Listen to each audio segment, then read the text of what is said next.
এমন এক পরিস্থিতি নিয়ে আবারও আজকে আলোচনা করতে হবে।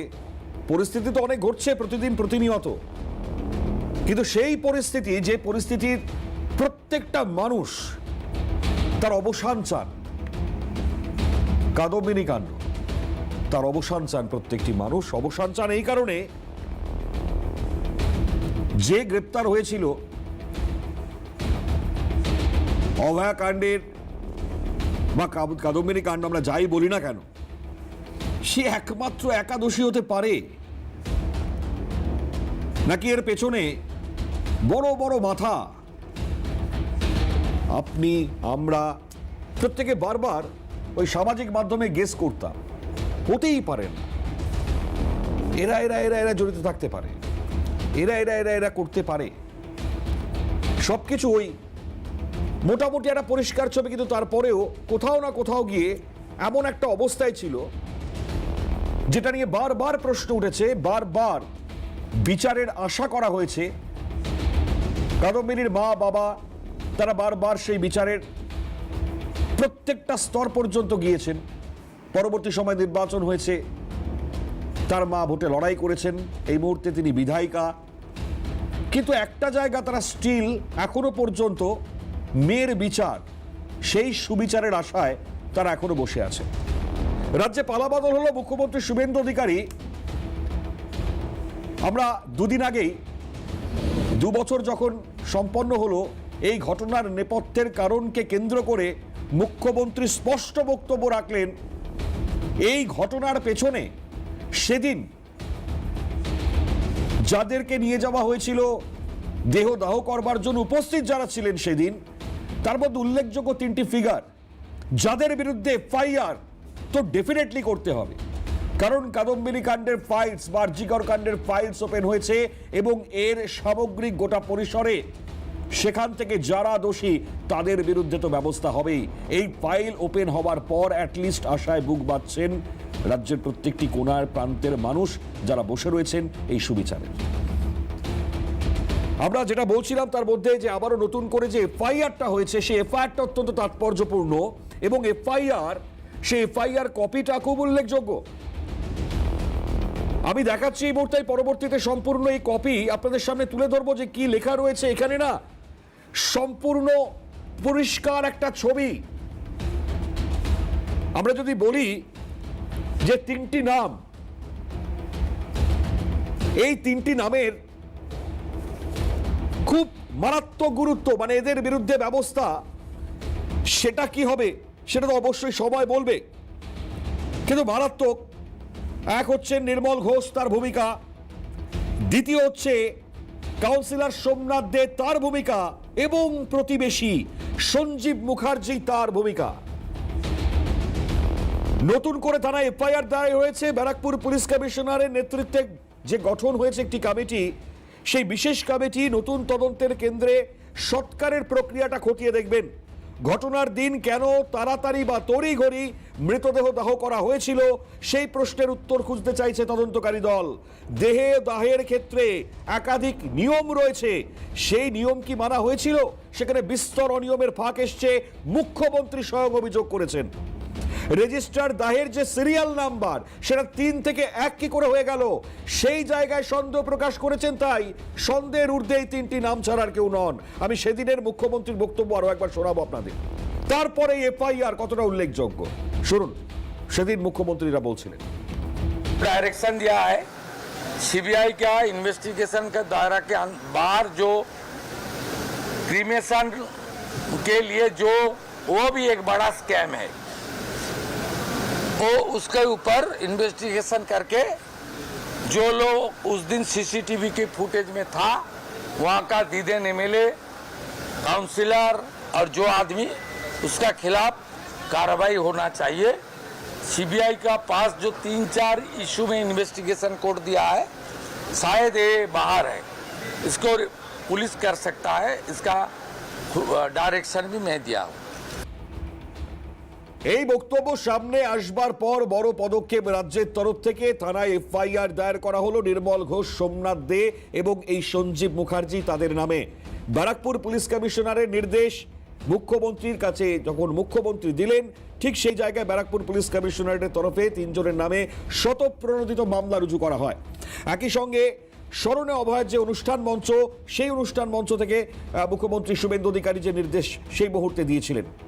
এবার খুব তাৎপর্য রাখছে, কারণ আমরা তো এর পরবর্তী সময়ে যে ঘাটটি রয়েছে সেখানে তা খতিয়ে দেখতে যাই। সেই সময় যখন এই পানিহাটির যে শ্মশান ঘাটের যিনি ইনচার্জ, তার যে বক্তব্য, সেই বক্তব্যটাও খুব ইম্পর্টেন্ট। আজকে যে চিঠি আমার হাতে অলরেডি এই চিঠিটি রয়েছে, আমি আরো একবার দেখাই। এই চিঠি আমার হাতে রয়েছে। এই চিঠির মধ্যে সম্পূর্ণ বিষয় এফআইআর যে করা হয়েছে তাতে যা লেখা রয়েছে সেটা রয়েছে, আমি আপনাদের সামনে পড়ে শোনাবো। আপনারা বলবেন একমাত্র সঞ্জীব রায় একমাত্র কি হতে পারেন, নাকি তাকে বলির পাঁঠা করা হয়েছে শুধুমাত্র?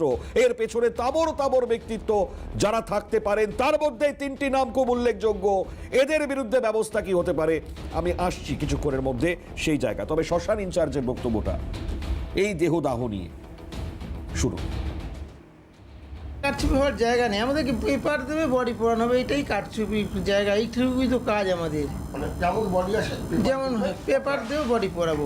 হ্যাঁ, কি আগে বললেন 2টো বডির আগে জাম্পিং হয়ে যায়, 2টো বডির পরেই পড়তো। আমি বললাম 2টো বডির পরে পড়তো, তাহলে কি হতো? তাহলে কিছু হতো? আপনি যা ধরেন টেস্ট করবেন, যা করবেন ল্যাবরেটরি টেস্ট করবেন, সেইখানে কিছু পালে সেটা পাবেন। কিন্তু আমি 2টো বডির 45 মিনিট করে 1.5 ঘন্টা আগে পড়েছে, আর ওটা তো 1.5 ঘন্টা পরে পড়তো, তাহলে কি বা কী হতো? আপনি তো 1.5 ঘন্টা আগে যেটা কথাটা আমাকে বলতে পারবেন, তা 1.5 ঘন্টা পরেও সেটা আমি বলতে পারবেন। তাতে 1.5 ঘন্টা আগেই আমাকে যদি বলতেন যে বডি পুড়বে না, তাহলে তারপরে যদি আমি পোড়াতাম, তাহলে আমাদের বলতে পারতেন যে আমি তো বলেছিলাম বডি পুড়বে না, তোমরা কিন্তু জোর করে বডি পুড়িয়েছো। তাহলে কোনো কাটছুপিটা আমার কাছে এখানে সঙ্গে থাকবে, একটা ইয়ে করা থাকবে যে আমরা না করেছিলাম তবু পোড়ানো হয়েছে, এইটা কারচুপি হতে পারে। কিন্তু কারচুপির জায়গা তো আপনি তো নিজের জিনিস আপনাকে বলতে হবে, যা কিছু আপনাকে ডিসিশন নিতে হবে। আমি ডিসিশন মেকার নই, ডিসিশন মেকার আপনি না, ডিসিশন মেকার আপনি। আপনাকে বলতে হবে যে কি আমি বডি পোড়াবো কিনা। আপনি যখন ক্রিয়াকর্ম করছে, তার মানে আমাদের এই আপনার সব ইচ্ছা আছে বডি পোড়ানো। ডিসিশন মেকার আপনি হবেন কিভাবে? আর ডিসিশন যখন নিচ্ছেন, স্ট্যান্ডিং এমএলএ দাঁড়িয়ে রয়েছেন, তখন কে ইনচার্জ আর কি? এই চিঠিতে যা উল্লেখ রয়েছে সেটা আপনাদের সামনে তুলে ধরবো যখন, তখন আপনারা বুঝতে পারবেন। সামনে যখন এমএলএ দাঁড়িয়ে থাকেন, তখন আপনার ডিসিশন কি আর কাজে আসে? তখন তো আর কিছুই কাজে আসবে না। কেন তড়িঘড়ি দেহদাহ? তার তো একখানা রহস্যের জায়গা নয় শুধুমাত্র। আমরা তো এটাও শুনেছি মারাত্মক অভিযোগ, পুলিশ নাকি টাকা অফার করেছিলেন পরিবারকে, তা অস্বীকার করেছেন পরিবার নিতে। আর কত অভিযোগ সামনে আসবে? লাগাতার সেই অভিযোগগুলো রয়েছে। এবার যে এফআইআরটি হয়েছে, সেই এফআইআর মারাত্মক।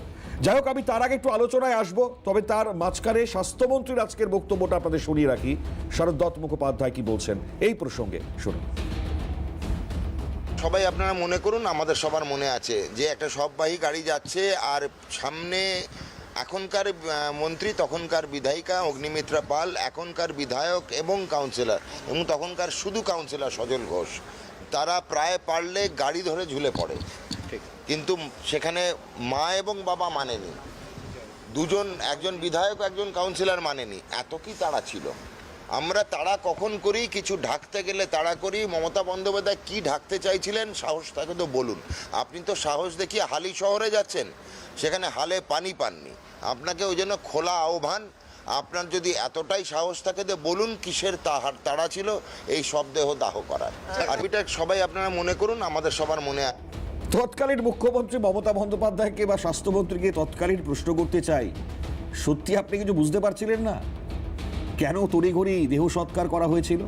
সত্যি এখনো বুঝতে পারেন না? আমি এই শ্মশান ইনচার্জের আরো একটা বক্তব্য শোনাবো। যাই হোক, তার আগে আমি একটু আমাদের আলোচনায় আজকে যারা উপস্থিত হয়েছেন পরিচয় করাই। আমাদের সঙ্গে রয়েছেন অশোক ভট্টাচার্য, কংগ্রেস মুখপাত্র। অশোক দাকে স্বাগত। আমাদের সঙ্গে চার্লস নন্দিয়ার কিছুক্ষণের মধ্যে যোগ দেবেন, বিজেপি মুখপাত্র। চার্লস দা এখনো আসেননি, এসে পৌঁছবেন কিছুক্ষণের মধ্যেই। দেবব্রত রায় দূরাভাষ থেকে রয়েছেন, তৃণমূল কংগ্রেস সমর্থক। দেবব্রত দা, স্বাগত জানাই আপনাকে। আমি দেবব্রত দাকে দিয়ে শুরু করি। দেবব্রত দা, আমি যে ছবিটা দেখালাম, ইনফ্যাক্ট যে বক্তব্যগুলো শোনালাম, আপনারও কি এখনো মনে হয় যে শুধুমাত্র ওই সঞ্জয় রায় ছাড়া আর কেউ নয়, এই তিনজনের ভূমিকা, যে নামগুলো সামনে আসলো এরাই যে প্রধান ফিগার, বিশেষ করে পানিহাটির নির্মল ঘোষ।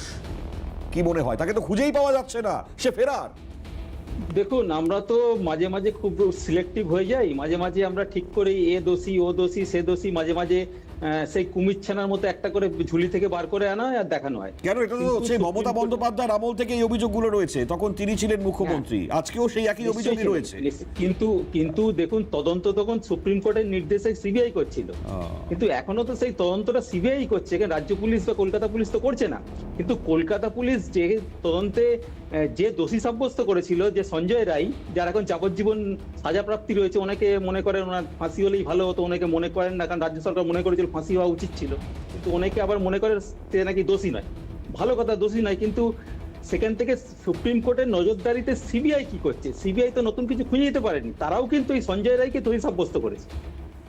এখন যে ঘটনা পরিপ্রেক্ষিতে আমরা বলছি অনেকগুলো মিথ, অনেকগুলো আমি সমা বলছি, তারপর অনেক কিছু হয়েছে, দোহের উৎসব হয়েছে, আন্দোলন হয়েছে, ডাক্তারদের আন্দোলন হয়েছে, পরপর অনেক কিছু ঘটনা ঘটেছে, তারপরে সরকার পরিবর্তন হয়েছে এবং ভিকটিমের মা বর্তমানে পানিহাটির বিধায়িকা হয়েছেন, তিনিও কিন্তু মাঝে মাঝে তদন্তের ওপর মানে ভরসা রাখতে পারেননি, অনেক সময় সিবিআইকে পছন্দ করেননি, অনেক সময় বর্তমান মুখ্যমন্ত্রী সম্পর্কে অনেক কোনো কথা বলেছেন, কিন্তু আমরা নিটফল সেই কিছু কিন্তু পাইনি। সেই ঘুরে ফিরে কিন্তু সঞ্জয় রায়কেই আমরা পেয়েছি, আমরা নতুন কিছু পাইনি। আমরা জানতে চাই আরো তাড়াতাড়ি হোক। নিশ্চয়ই আপনারা যে সাসপেক্ট করছেন, এখন তো মুখ্যমন্ত্রী বলে দিচ্ছেন এই হতে পারে, ওই হতে পারে।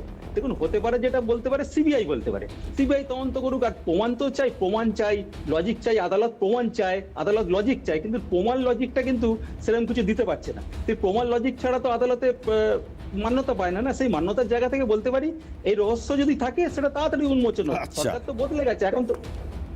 বেশ, চলুন অশোকদার কাছে আসি। মানে আমি যদি প্রথম থেকেই তদন্ত এগোবে কি, যদি আমি সবই যদি মিটিয়ে ফেলার চেষ্টা করি বা মিটিয়েই দিই, তাহলে আর তদন্ত এগোলে পরেও বা সেই প্রমাণের জায়গাটা একাট্টা করা, এই অজুহাত গুলো সবসময় খাটে না, এগুলো অজুহাত দিচ্ছে, এখন নতুন কোনো পাওয়া যাচ্ছে না। আচ্ছা, আমাকে একটা বিষয় বলুন তো, তাহলে যদি আমি মেনে নিলাম আপনি যেটা বলছেন, আমি মেনে নিলাম, নির্মল ঘোষকে আমরা কয়েকদিন আগে দেখতে পেলাম কোথায়, ঋতব্রত শিবিরে গেলেন, তাকে আমরা দেখতে পেলাম। আজকে দাঁড়িয়ে যখন তার নামে এফআইআর হচ্ছে, অভিযোগ দায়ের হলো, তিনি বেপাত্তা কেন? আর এর পেছনে কি লজিক থাকতে পারে বলুন?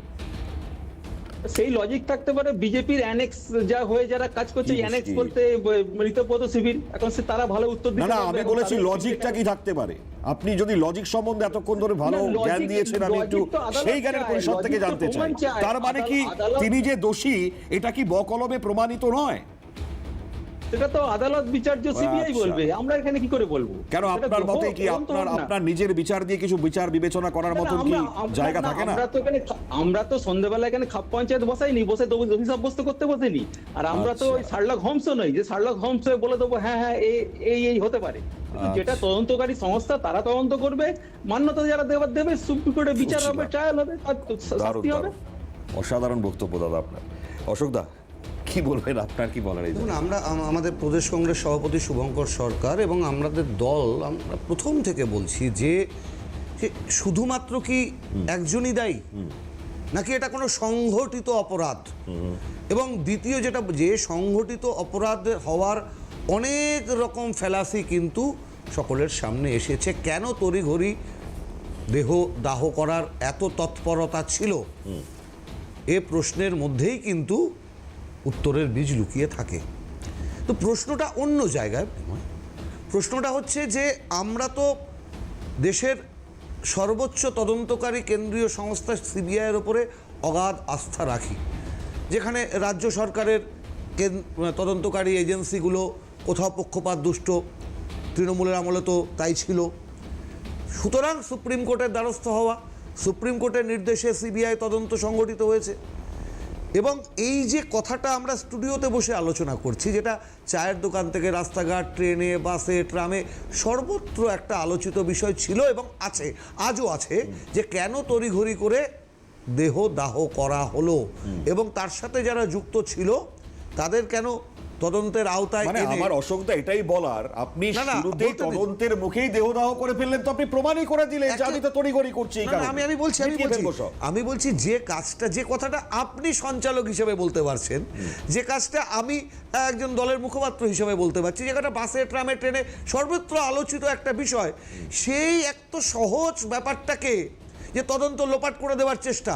এবং দেখুন, অপরাধ যারা এই ধরনের ঘৃণ্য কাজের সাথে যুক্ত তারা যেমন অপরাধী, তেমনি এটা সবাই জানি আমরা, তার জন্য আইনে ডিগ্রির প্রয়োজন নেই, যে তদন্ত লোপাট এবং তদন্ত লোপাটের চেষ্টাও কিন্তু চরম অপরাধ, চরম অপরাধ, ক্রিমিনাল অফেন্স। তো সেই অফেন্সকে কেন যাদের উপরে আমরা ভরসা রাখি, সে কেন্দ্রীয় তদন্তকারী সংস্থা সিবিআই সামনে আনতে পারল না? এটাও কিন্তু $1 মিলিয়ন কোশ্চেন। তার মানে কি এই তদন্ত খেলাটাকে চিরকাল গাজরের টোপের মতন ঝুলিয়ে রাখা হবে? এ প্রশ্ন কিন্তু আজকে সবাই করবে, কারণ অভয়ার মা, তার বাবা নির্দিষ্ট কোনো রাজনৈতিক দর্শনে বিশ্বাসী হতেই পারেন, তাতে কোনো আপত্তির কিছু নেই, কিন্তু অভয়া কাণ্ডের দগদগে ঘা বাংলার মানুষ শুধু নয়, ভারতের মানুষ শুধু নয়, বহির্বিশ্বেও দাগ কেটে গেছে। সুতরাং অভয়া আমাদের সকলের বোন। একদমই তাই। অশোকবাবু যেটা বললেন, দেবব্রতদার কাছে ফিরবো আমি, চার্লস দা কিছু করে মধ্যেই প্রবেশ করবেন, তার সঙ্গে আমরা কথা বলবো। তার আগে একটা ছোট্ট বিরতি নিই, বিরতির পর ফিরে এসে আমরা কাদম্বিনীর মা বাবার দুজনের বক্তব্য আপনাদের সামনে তুলে ধরবো। একই সঙ্গে আপনারা একটু দেখতে থাকুন। বলা যাবে না এটা আগে কিছু একটা বেলেবল সেকশন, সেই জন্য আপনারা আপত্তি করছেন। এটা দেখা যাক, সবাই অ্যারেস্ট হোক, তারপরে দেখি।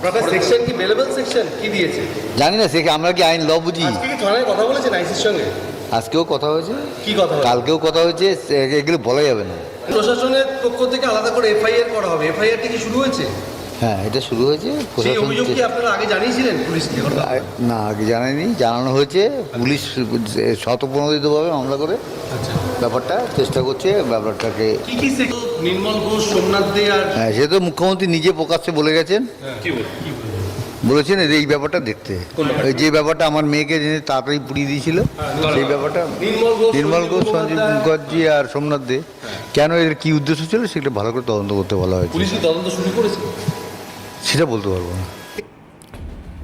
এবার শ্মশান ইনচার্জের বক্তব্য, তিনি যে স্পষ্ট বলে দিলেন যে দেহদাহটা যে হয়েছে তাতে জাম্পিং হয়েছে। কারা করেছিল জাম্পিং, এর বক্তব্যটা শোনায় শুনুন। শ্মশানে জোর করে তার মেয়েকে দাও করা, জোর করতে জাম্পিং করে বডি জাম্পিং তো হয়েছে। জাম্পিংটা তখন তো উনি আমাদের বলতে পারতেন যে না, আমাদের জাম্পিং এর দরকার নেই, আমাদের জাম্পিং এর দরকার নেই।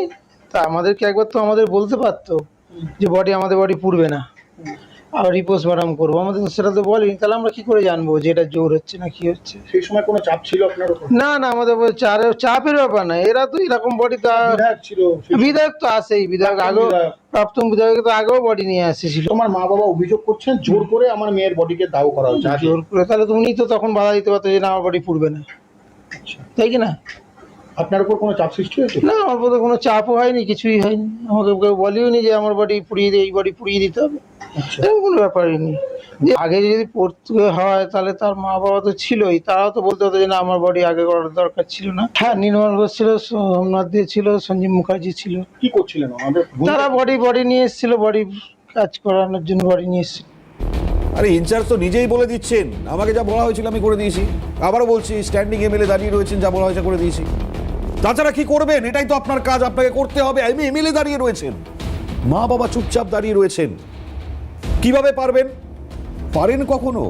আবার বলে দিচ্ছেন হ্যাঁ জাম্পিং তো হয়েছে, মানে এখনো কতটা ভাবুন একবার ভেতর থেকে, এই ব্যক্তি যিনি কথা বলছেন কতটা মারাত্মক, একেবারে গলা উঁচিয়ে কথা বলতে পারছেন। আমার এই জায়গাতেই প্রশ্ন, সব কিন্তু স্পষ্ট তো তিনি বলে দিচ্ছেন তার কথাতেই, একটার পর একটা কথা, একটার পর একটা কথা, সেখানে তিনিই বলে দিচ্ছেন সবকিছু। আবার ঠিক এই জায়গাতে দেবব্রতদার কাছে আসতেই হবে। আমি দেবব্রতদার চিঠিটা পড়বো, আজকে আমার কাছে রয়েছে, পুরোটা এখানে স্পষ্ট লেখা, কিন্তু তার আগে এই ইনচার্জের বক্তব্যই তো ধরা পড়ে যাচ্ছে। সবই হয়েছে, 3 থেকে কেন একে আসলো, দেহদাহ করার কেন এত তাড়া ছিল, কার নির্দেশে হলো? ইনচার্জ যে কথাটা বললো, আপনি প্রতিবেদনের শুরুতে যেটা বললেন, দেহ হয়তো 45 মিনিট পোড়াতে সময় লাগে, 2টো জাম্পিং হয়েছে, তার মানে 45 মিনিট 1.5 ঘন্টা হয়তো বেশি লাগতো, দেহ তো পোড়ানো হতো। তাহলে এই কথাটাও কিন্তু উনি বলেছেন। দেহ জাম্পিং কেন হলো? হ্যাঁ সেটা বলছি, সেটা সেখানে ভিকটিমের পরিবার হয়তো বাধা দিতে পারতেন, মনে করুন চাপে হয়তো বাধা দিতে পারেন, কিন্তু তার জাম্পিং যদি না হতো 1.5 ঘন্টা পরে দেহটা সৎকার হতো। কিন্তু পোস্টমর্টেম যেটা হয়েছে, পোস্টমর্টেম কালীন কিন্তু ওখানে উপস্থিত ছিলেন ভিকটিমের যে বন্ধু বান্ধব যারা ডাক্তাররা ছিলেন, তাদের কিন্তু সই পাওয়া গেছে, তাদের উপস্থিতিতে ক্যামেরার সামনে কিন্তু পোস্টমর্টেম হয়েছে। সেই তদন্ত সেটা সিবিআই কি করছে সেটা সিবিআই বলতে পারবে। কেন সেই তদন্ত তো তাতে তো খুশি ছিলেন না পরিবারের লোকজন, আবার তারা তদন্ত চেয়েছিলেন। না, পরিবারের লোকজন তাই তড়িঘড়ি যদি আমি দেহটাকে দাহ করে দিই, তাহলে পরে তো আর আমি পোস্টমর্টমের সুযোগ পাবো না। এটা তো ইন জেনারেল নলেজ দেবব্রত দা, আমি বলছি এটা তো বুঝতে পারেন সবাই। না না না না, দেখুন অনেক সময় সেই জেনারেল নলেজ যেটা বলছেন না, যে অনেক সময় দেখুন যে সেখানে যদি মব লিঞ্চিংয়ে মানুষ মারা যায়, সেখানে 25 লক্ষ টাকা। আপনি আবার সেই ডিম আবার মব লিঞ্চিংয়ে চলে আসবেন, আবার ডিমে চলে যাবেন একটু পরে। পুলিশি হেফাজতে যে মৃত্যু হলো, সেখানে 10 লক্ষ টাকা কি দেওয়া হয়েছিল? ঘুষ দেওয়া হয়েছিল না? আপনাদের তো মানে একে সাধুবাদ জানানো উচিত এই কারণে, তৎকালীন মমতা বন্দ্যোপাধ্যায় যখন মুখ্যমন্ত্রী ছিলেন, বিজেপির এত মানুষের মৃত্যু হয়েছিল, একবারের জন্য সেই পরিবারে গিয়ে দেখাও করেননি, আর্থিক সাহায্য ঘোষণা করেননি। যাই হোক, আমি পার্থক্যে আসছি না, আমাকে শুধু এইটুকুনি উত্তর দিয়ে দিন, কিসের চাপে দেহ দাহ, কারা চাপ দিয়েছিল, কেন 3 নম্বর থেকে 1 নম্বরে আসলো, কেন জাম্প হলো সেই দেহ দাহ করার জন্য, কার চাপ, কিসের চাপ, এইটুকুনি বলে দিন। আমাদের সিবিআই কি এত দুর্বল যে 2 বছরে সেই তদন্তটা করে উঠতে পারলো? কেন আপনার মমতা বন্দ্যোপাধ্যায় সরকার এত দুর্বল ছিল, এইটুকুনি বুঝতে পারেননি যে কেন দেহ জাম্পিং করা হয়? না না না, তদন্ত করছিল না। মমতা বন্দ্যোপাধ্যায় তো খুব খারাপ, তৃণমূল কংগ্রেস খুব খারাপ, আপনারা তো বিজেপি তো। আরে আপনারা তো সেই মুহূর্তে মমতা বন্দ্যোপাধ্যায় নিজে বলছেন, আপনারা যদি তদন্ত করতে না পারেন তাহলে পরে আমি সিবিআই কে দিয়ে দেবো। তিনি তো চানইনি তদন্তটা হোক, তিনি তো চানইনি তদন্ত ভালো করে হোক। যদি সত্যিই হতো তাহলে তো দেহদাহ হতো না এত তাড়াতাড়ি। হতো কি দেহদাহ হতো কি হতো না সেটা তো সময় বলতো, কিন্তু যদি মনে করুন তৃণমূল কংগ্রেস তো খুব খারাপ। আমি আবারও আপনাকে প্রশ্নটা রাখি, নির্মল ঘোষ যারা ছিলেন সেখানে উপস্থিত, সঞ্জীব শ্যাম আর ওখানকার লোকাল যিনি মুখার্জি, তারা যখন উপস্থিত সেখানে, কাদের চাপে এই দেহটা দেওয়া হলো? এই 3 জনের নামই তো সামনে আসছে। হ্যাঁ, তার জন্য তো তারা চাপ দিয়েছিল, তারা চাপ দিয়েছিলেন তো, সেটা তো ভিকটিমের পরিবার বলছে, তো তাদের বলছে সেখানে সিবিআই সেগুলো করবে, সেই চার্জশিটে দেবেন, সেখানে প্রমাণ দেবেন, লজিক দেবেন, তাহলে তাতে যদি নির্মল ঘোষ প্রমাণিত হয়। এটা ভালো লাগলো দেবব্রত দা, আপনি যে বললেন, এটাই বলছেন না কেউ তৃণমূলের যারা রয়েছেন, যদিও তৃণমূলের তখন অনেক ভাগ, যাই হোক, কিন্তু আপনি অ্যাটলিস্ট বলে দিলেন যে হ্যাঁ, পরিবার যখন বলছে আমিও সেটা বলছি। আমার এই জায়গাতেই ভালো লাগলো অ্যাটলিস্ট। না না, আমি অ্যাটলিস্ট বলছি, তার জন্য তো প্রমাণ দরকার, তার জন্য তো লজিক, আদালত তো সেইগুলো চায়, কিন্তু আদালত কি 2 বছরে সেইগুলো জোগাড় করে উঠতে পেরেছে সিবিআই? সেটাই আমার কাছে প্রশ্ন। আচ্ছা চলুন, আপনার এই প্রশ্নটা যখন রয়েছে, আদালত প্রমাণ চায়, আমার কাছে যে চিঠিটা রয়েছে আমি সেই চিঠিটা পড়বো, অনেকটা বড় এই লেন্দি চিঠি। সেই চিঠির মধ্যে এমন এমন বিষয়গুলো লেখা রয়েছে, আমি পুরোটা আপনাদের সামনে পড়ে শোনাচ্ছি। তার মধ্যে হাইলাইটেড বেশ কিছু জায়গা রয়েছে। আমি আপনাকে পাশে সেই ছবিটা চালাই, আমরা দেখাই, ইনফ্যাক্ট আমি পড়ছি। আপনার জ্ঞাতার্থে জানাচ্ছি, অবয়ার হতভাগ্য পিতা, তার নাম লেখা, তারপর আমার ঠিকানা ব্লা ব্লা ব্লা, আমি আর বললাম না। 2024 সালের 9 আগস্ট আরজিকর হাসপাতালে আমার মেয়ের অস্বাভাবিক মৃত্যুর খবর পাই। মৃত্যুর কারণ নিয়ে শুরু থেকেই শাসক দলের ভূমিকা, তৎকালীন শাসক দলের ভূমিকা এবং ঘটনা প্রবাহ নিয়ে আমার মনে প্রবল সন্দেহ ছিল। মৃত্যুর প্রকৃত কারণ জানতে ময়নাতদন্ত করা হয়, তবে সেই ময়নাতদন্তের প্রক্রিয়া নিয়েও আমার সন্দেহ রয়েছে। কারণ ময়নাতদন্তের পর মৃতদেহ আমাদের পরিবারের কাছে হস্তান্তর না করে সোমনাথ দে ওই দিন সন্ধ্যে 7টা নাগাদ গ্রিন করিডোর করে মৃতদেহ নিয়ে আমাদের বাড়ির উদ্দেশ্যে রওনা হয়। এরপর সামাজিক রীতিনীতি মেনে শেষকৃত্য সম্পন্ন করার জন্য আমার মেয়ের মৃতদেহ বাড়িতে নিয়ে আসা হয়। কিন্তু অত্যন্ত দুঃখের বিষয় হলো, ঠিক সেই সময় পানিহাটির তৎকালীন বিধায়ক শ্রী নির্মল ঘোষ, 17 নম্বর ওয়ার্ডের কাউন্সিলর সোমনাথ দে, প্রাক্তন কাউন্সিলর সঞ্জীব মুখার্জি এবং দলের অন্যান্য কর্মী আমার বাড়িতে উপস্থিত হন। তারা জোরপূর্বক আমার বাড়িতে প্রবেশ করেন এবং মৃতদেহ দ্রুত শ্মশানে নিয়ে গিয়ে পুড়িয়ে ফেলার জন্য আমাদের হুমকি দেন। সামাজিক আচার অনুষ্ঠান সম্পন্ন করার আগেই তারা আমার ইচ্ছের বিরুদ্ধে জোর করে আমার মেয়ের মৃতদেহ পানিহাটি শ্মশানে নিয়ে যান। এমনকি আমাদের অনেক শুভান্নুধায়ী তাকে শেষবারের মতন দেখতে আসতে চেয়েছিলেন, কিন্তু আমি কিছুটা সময় অপেক্ষা করার অনুরোধ করা সত্ত্বেও তারা তাতে কোনো কর্ণপাত করেনি। ঘটনাটি আগেই সন্দেহজনক এবং অস্বাভাবিক মৃত্যু হিসেবে গণ্য হয়েছিল এবং মৃতদেহ ময়না তদন্ত করা হয়েছিল, কিন্তু তৎকালীন শাসক দলের প্রভাব এবং ষড়যন্ত্রের কারণে ময়না তদন্ত সঠিকভাবে করা হয়নি। দ্বিতীয়বার ময়না তদন্তের দাবি জানানো থেকে আমাকে বিরত রাখতে জনপ্রতিনিধি হওয়া সত্ত্বেও তারা তাদের রাজনৈতিক প্রভাব খাটিয়ে তাড়াহুড়ো করে আমার মেয়ের শেষকৃত্য সম্পন্ন করেন। আমি এইটুকুনি পড়লাম আপনাদের সামনে, এইটুকুনি চিঠি আপাতত পড়লাম আমি। এর পরটা আরো মারাত্মক। আর কি প্রমাণ চাই? কারা জোর দিয়েছিল প্রমাণ হচ্ছে না। সঙ্গে চার্লস নন্দী বিজেপি মুখপাত্র, তিনি যোগ দিয়েছেন। চার্লস দাকে স্বাগত জানাই। চার্লস দাকে আমরা অনেকক্ষণ পর পাচ্ছি আমাদের এই অনুষ্ঠানে আজকে। আমি এতগুলো বক্তব্য, এতগুলো প্রশ্ন, এই যে চিঠি আমি যতটুকু পড়লাম আপনাদের সামনে, কারণ এটা এফআইআর, এই সামগ্রিক বিষয়টা প্রমাণস্বরূপ আমাদের হাতে রয়েছে, আমরা পড়ে শোনালাম। আমি এর পরবর্তী অংশ আপনাদের সামনে তুলে ধরব। আমি চার্লসদার কাছে আসছি, এরপর অশোকদার কাছে আসবো। আমি চার্লসদা, সব কিছু সামগ্রিকভাবে প্রশ্নের জায়গা একটাই, সব হয়েছে, দেহ জাম্পিং হয়েছে, যিনি শ্মশানের ইনচার্জ সেও স্বীকার করে নিচ্ছে। এই তিনজনের উপস্থিতি, সেই উপস্থিতিতে দাঁড়িয়েই সব কিছু হয়েছে। তার মা বাবাও ছিলেন কিন্তু চুপ দাঁড়িয়েছিলেন। আজকে আর কি প্রমাণ লাগে? দেখুন, আমি প্রথমেই বলবো যে অভয়ার মৃত্যু, এটা তো মা বাবা তার একমাত্র মেয়েকে হারিয়েছেন, ডাক্তারি পড়ছিল, এর থেকে তো বড় বেদনাদায়ক কিছু হয় না। তো আমরা অভয়ারকে নিয়ে রাজনীতি করতে আসিনি, যদিও তৃণমূল এটা নিয়ে রাজনীতি করেছে, সিপিএম রাজনীতি করেছে, অনেকেই রাজনীতি করেছে। আমাদের এখানে একটা পরিষ্কার বক্তব্য আছে, সেটা হচ্ছে, আপনি যদি প্রথম থেকে দেখেন যেভাবে অভয়ার মৃত্যুর বিষয়টাকে মমতা ব্যানার্জি তৎকালীন মুখ্যমন্ত্রী কীভাবে হাসাপ করার চেষ্টা করলো। মৃত্যুর পরে যে উনি যেটা করলেন, সার্কামস্ট্যান্সিয়াল এভিডেন্স লোপাট করলেন, যত ছিল বায়োলজিক্যাল এভিডেন্স, ফরেন্সিক এভিডেন্স এবং তার সঙ্গে যে ডিজিটাল এভিডেন্স, সব উনি লোপাট করে দিলেন। তার ফলে কী হলো, আপনি যদি এভিডেন্স যদি লোপাট করে দেন, তার ফলে যে ইনভেস্টিগেটিং এজেন্সি আসুক না কেন, তারা কিন্তু সঠিক তথ্য, তারা এই ধরনের, তাই কি তৎকালীন মমতা বন্দ্যোপাধ্যায় বলেছিলেন আপনারা তদন্ত করতে না পারলে আমি সিবিআইকে দিয়ে দেবো, তাই জন্যই বলেছি। উনি সব এভিডেন্স লোপাট করার পরে করেছেন এটা হলো একটা পার্ট। দেখুন, এরপরে দেখা যাচ্ছে যে আমরা কি দেখলাম, শ্মশানে যে নিয়ে গেল, হঠাৎ তাকে বলা হলো যে ভিভিআইপি একজন একটা বডি আসছে, তার বডিটা আগে চুল্লিতে ঢোকাতে হবে। কেন শ্মশানে এত তাড়াহুড়ো করে বডিটাকে পুড়িয়ে দেওয়ার এত চাপ কেন ছিল? তার মানে বডি পুড়িয়ে দেওয়ার চাপ একটাই ছিল, কিছু একটা লুকোনোর ছিল। যদি বডিটা থাকতো তাহলে হয়তো রিপোস্টমর্টেম হতে পারতো। রিপোস্টমর্টেম হলে হয়তো অনেক কিছু জানা যেত। সেই বডিটাকে ধ্বংস করে দেওয়া হলো, পুড়িয়ে দেওয়া হলো। মানে শেষ যে অস্ত্র থাকে, মনে রাখবেন, যে কোনো রেপ অ্যান্ড মার্ডার কেসে বডি সব বলে দেয়। এটাই হচ্ছে সায়েন্স, এটাই হচ্ছে ইনভেস্টিগেশনের বড় পার্ট। হ্যাঁ, বডি সব বলে দেয়। এখানে তো বডি কিছু বলতে পারলো না। যে পোস্টমর্টেমটা করা হয়েছিল সেটা তো বেআইনিভাবে করা হয়েছিল। এই ধরনের পোস্টমর্টেম আফটার সানসেট হয় না, আফটার সানসেট পোস্টমর্টেম করা হয়েছিল। এরপরে আমরা কি দেখলাম, তারপরে মমতা ব্যানার্জি নাটক করতে শুরু করলেন, ব্যাপারটাকে পলিটিক্যাল একটা দিকে নিয়ে চলে গেল। কিন্তু অভয়ার পরিবার কিন্তু তারা জাস্টিস পেলেন না। 2 বছর হলো মৃত্যুর।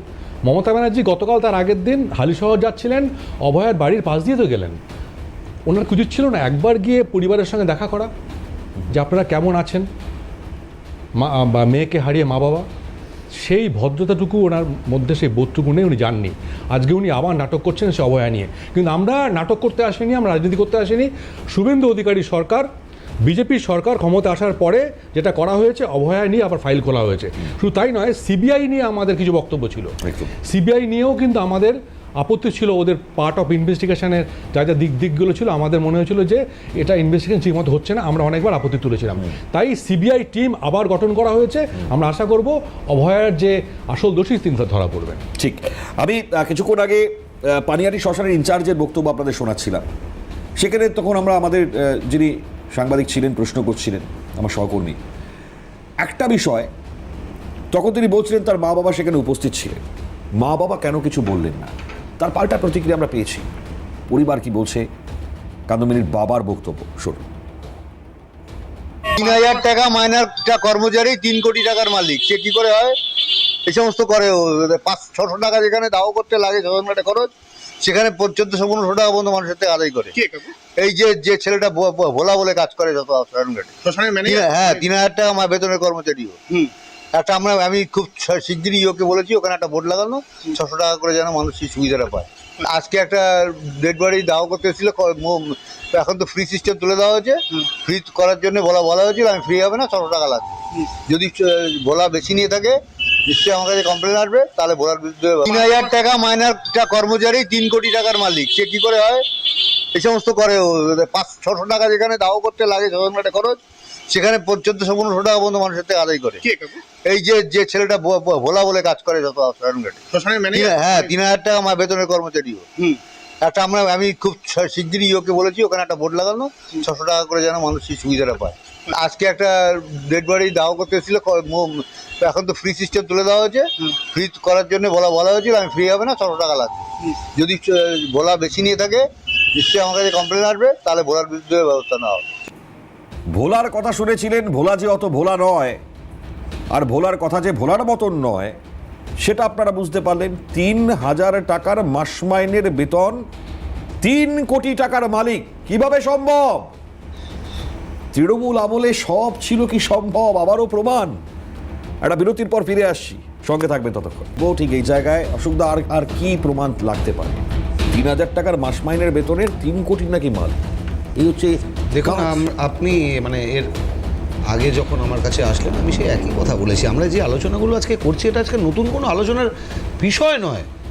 ঘটনার প্রথম থেকে চায়ের দোকান, ট্রেনে, বাসে, ট্রামে সর্বত্রই আলোচনা হয়েছে যে এটা একটা সংগঠিত অপরাধ।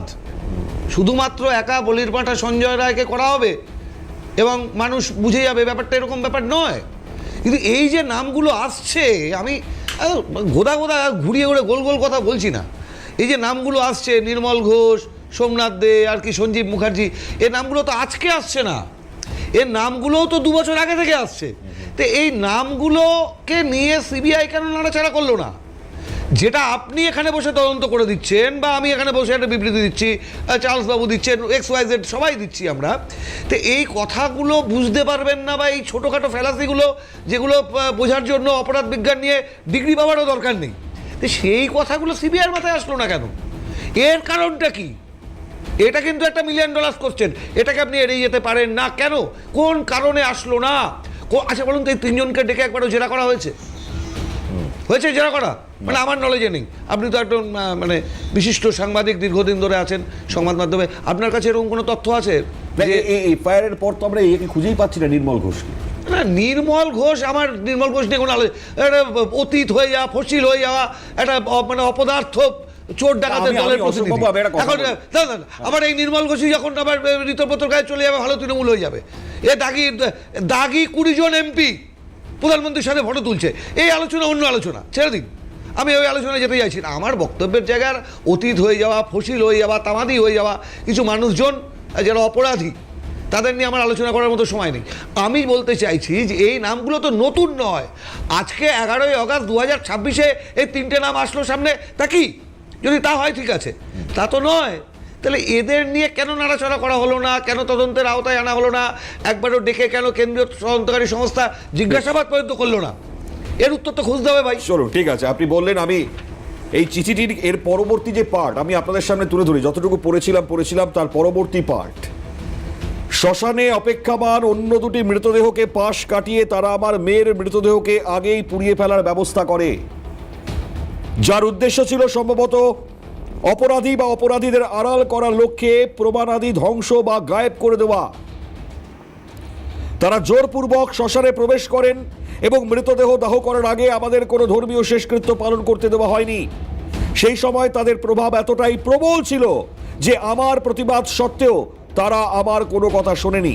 এভাবেই এক গভীর ষড়যন্ত্রের মাধ্যমে আমার ইচ্ছার বিরুদ্ধে পানিহাটি শ্মশানে টিএমসি দলের নেতাদের দ্বারা আমার মেয়ের শেষকৃত্য সম্পন্ন করা হয়।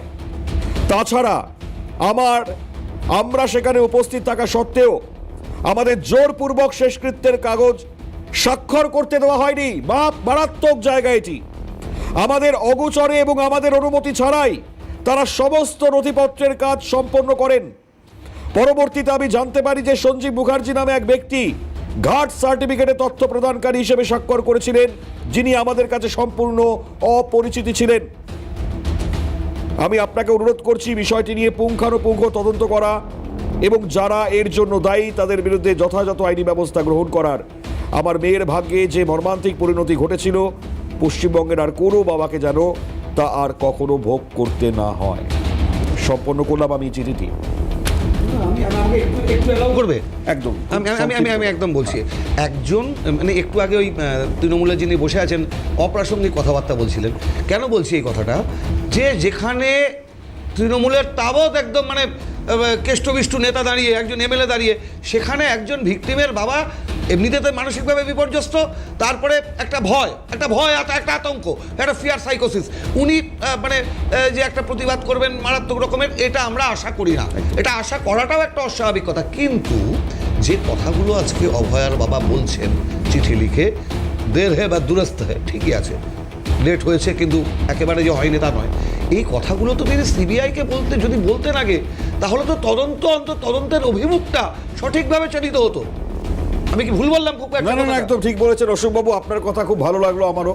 কিন্তু আবার একটা বিষয় নিয়ে প্রশ্ন বা সংশয়, একটা মা বা বাবা তার মেয়ে যখন এই ধরনের পরিস্থিতি হয়, তার মানসিক পরিস্থিতি কোন জায়গায় থাকতে পারে আমরা একটুখানি ভেবে দেখতে পারি। এবং একটা সরকার গঠন হয়েছে, খুব বেশি দিন সময় হয়নি, তার আগে বারবার না আমি আপনাকে বলছি সিবিআই কি রাজ্য সরকার ডেফিনেটলি কেন বলবেন না, তারা তো বলেছেন রাজ্য সরকার কন্ট্রোল করে না। না আমি সেটা বলছি না, বলছি ডেফিনেটলি সিবিআই কে বলেছেন, তারা বলবেন না কেন? তাহলে সিবিআই ব্যর্থ, সিবিআই তদন্তের অভিমুখে ভুল পথে চালিত করেছে। আমি যেটা বলছি আপনি বোধহয় অন্য জায়গায় চলে যাচ্ছেন, আমি সেটা বলার চেষ্টা করছি না। তদন্ত করছে সিবিআই, হ্যাঁ তদন্ত করছে সিবিআই, তদন্ত হচ্ছে। আমি আবারও প্রশ্ন করছি, তদন্ত যখন হবে তার আগে তথ্য প্রমাণ লোপাট করে দিলে পরে তার তদন্ত আর কি বেরোবে? খুব দামি কথা।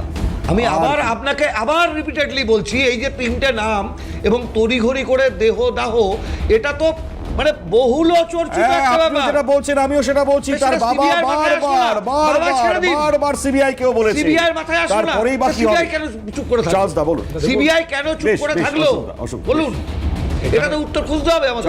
এখানে দুটো পয়েন্ট খুব ইম্পর্টেন্ট। একটা হচ্ছে যে বডি লোপাট করা হয়েছে, মা বাবাকে না জানিয়ে বডি পুড়িয়ে দেওয়া হয়েছে। তার জন্যই নির্মল ঘোষ এবং লোকাল যে কাউন্সিলর, পরবর্তীকালে উনি চেয়ারম্যান হয়েছিলেন, হ্যাঁ, এই দুটো লোককে অ্যারেস্ট করা উচিত। এক, এটা আমাদের দাবি। আর দুই হচ্ছে যে এভিডেন্স, একটু আগে বলছিলাম, circumstantial evidence, biological evidence, forensic evidence এবং ডিজিটাল এভিডেন্স লোপাট করার জন্য মমতা ব্যানার্জির অ্যারেস্ট চাই আমরা। আর মমতা ব্যানার্জি, তৎকালীন মমতা বন্দ্যোপাধ্যায় যিনি মুখ্যমন্ত্রী তথা স্বাস্থ্যমন্ত্রী, আমরা কয়েকদিন আগে দেখলাম ওই কাদা ছুঁড়েছিলেন। মুখ্যমন্ত্রী শুভেন্দু অধিকারী বলছিলেন যে, এই কিছুক্ষণ আগে চাষদাও বলছিলেন যে বাড়ির অদূরে গিয়েছিলেন, যে একজন কর্মী তার মারা গিয়েছেন, সেখানে দেখতে তার ঠিক কিছুটা দূরেই অভয়ের বাড়ি, কাদম্বিনীর বাড়ি, একবারও তো যেতে পারলেন না। এই কাজগুলো করেছেন বলে কি আজকেও চোর চোর শুনতে হলো মমতা বন্দ্যোপাধ্যায়কে? শ্যামবাজারে মমতা বন্দ্যোপাধ্যায়কে চোর স্লোগান আজকেও ফের, সেটাও দিয়েছেন মানুষ। কেন দিচ্ছেন, কেন কাদা ছুটছেন, এর পেছনে আর কি থাকতে পারে কারণ? মানুষের এই জনরোষের পেছনে কি কারণ? একটু শোনাই, শুনুন।